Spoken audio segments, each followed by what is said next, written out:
my veins, I've been driving this train. Years in this lane, there's no stopping this flame. Cause I came to the game and I changed it to play how I like, rearranged it to my own domain. Yeah, I got what it takes, made lots of mistakes, taking shots, skipping breaks, feeling lost, feeling great, popping off, singing straight, never stopped, never changed. All the squad here to play and I've got something to say, yeah. Merhaba arkadaşlar, yepyeni haberlerle karşınızdayız. Birsen Altıntaş dava sürpriziyle gündem oldu. Elçin Sango'ya cevabı gecikmedi. Birsen Altıntaş ile Elçin Sango arasında gelirim. Dizi sektöründe yaşanan tekelleşme iddiaları hakkında yaptığı açıklamalarıyla gündeme gelen Birsen Altıntaş, Elçin Sango'ya dava açtı. İkili arasında yaşanan atışmalardan sonra Elçin Sango Birsel Altıntaş'a gerilmişti.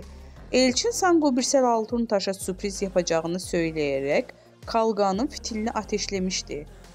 Daha sonra belgelerle konuşan Elçin Sango bu durum üzerine 2 sürpriz daha yaptı. Sosyal medya hesabından Altıntaş'a dava açtığını duyurdu.